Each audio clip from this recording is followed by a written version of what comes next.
অবশ্যই আপনারা সাহারি খাবেন সম্মানিত ভাইয়েরা। আজান শেষ হওয়া পর্যন্ত কি সাহারি খাওয়া যাবে? না, ইমসাক। আজানের কিছু আগ পর্যন্ত একটা হুইসেল দেওয়া হয়, মানে ইমসাক, তখন থেকেই আপনাকে বন্ধ করে দিতে হবে। আর কখনো যদি আপনি বুঝতে পারেননি খাচ্ছেন, আজান হচ্ছে, সাথে সাথে আপনি খাবার স্টপ করে ফেলবেন। আচ্ছা, আমাদের দেশগুলোতে হোটেলগুলোতে পর্দা টাঙিয়ে দেয় রোজা। 3 মাসের বাচ্চার মা কি রোজা রাখতে পারবে? যে একটা হাদিসে এসেছে বিষ্ণু ইসলাম আর রাদি এবং হবলা, হবলা মানে হচ্ছে প্রেগনেন্ট মহিলা যার পেটে বাচ্চা আছে, সে রোজা রাখলে হয়তো বাচ্চার ক্ষতি হতে পারে, প্রাণ নাশ সম্ভাবনা আছে। বিষ্ণু বলেছেন তারা রোজা ভাঙতে পারবে, পরবর্তীতে রোজাগুলো গুনে রাখবে। আর মর্দে মানে ব্রেস্ট ফিডিং করাচ্ছে, দুধ খাওয়াচ্ছে। মহিলা মা যদি রোজা রাখে, কিছু যদি না খায়, সে খেলেই না তার স্তনে দুধ আসবে। তো মা যদি রোজা রাখে তার স্তনে দুধ আসবে না, দুধ না আসলে বাচ্চা খেতে পারবে না। ইসলাম এত ব্রড মাইন্ডেড রিলিজিয়ান, ইসলাম সবার অধিকারটা সংরক্ষণ করে। তো এই জন্য যারা দুধ খাওয়াচ্ছে এমন মা এবং গর্ভবতী মা, তারা রোজা ভাঙতে পারবে, পরবর্তীতে রোজাগুলো গুনে রেখে ফেললেই হবে। তো যুবক ভাইয়েরা, ইয়াংস্টাররা, অনেকে ঘুমের মজা পেয়ে সাহারি খেতে চায় না।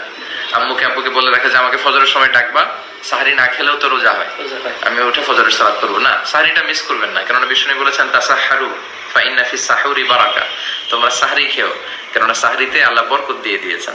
খুব বেশি না খেলে আপনি একটা খেজুর খান, একটু দুধ খান, একটা কলা খান, এক গ্লাস পানি খান, এটা তো বারাকা হবে।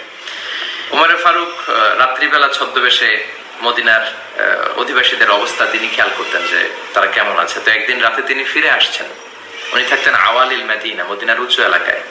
তো ছদ্মবেশে সবার খোঁজখবর নিয়ে যখন ফিরে আসছেন, হঠাৎ দেখতে পেলেন প্রাচীর ঘেরা একটি ঘর, এবং সেই ঘরের ভেতর থেকে 2টি মহিলার কণ্ঠ ভেসে আসছে। তো উনি দাঁড়িয়ে শুনতে আরম্ভ করলেন। উনি খেয়াল করলেন যে একটা কণ্ঠ বয়স্ক মহিলার কণ্ঠ, আর একটা যুবতী মেয়ের কণ্ঠ। তো বয়স্ক মহিলাটি যুবতী মেয়েকে বলছে, মা তাড়াতাড়ি ঘুম থেকে ওঠো, এখনই তো ফজরের আজান হবে, তাড়াতাড়ি ওটের দুধ দহন করে ওই দুধের সাথে পানি মিশিয়ে দাও, তাহলে মদিনার বাজারে চড়া দামে বিক্রি করা যাবে। তখন যুবতী মেয়েটি বলতে আরম্ভ করলো, মা আপনি জানেন না ওমরে ফারুক খলিফাতুল মুসলিমিন ফরমান জারি করেছে দুধে পানি মেশালে শাস্তি দেওয়া হবে।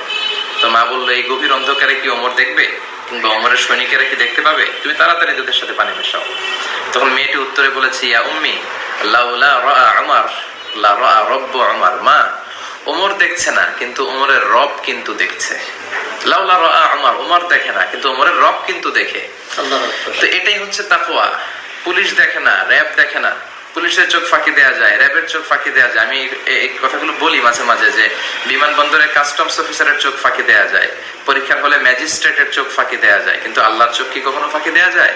আল্লাহর চোখকে কখনোই ফাঁকি দেয়া যায় না।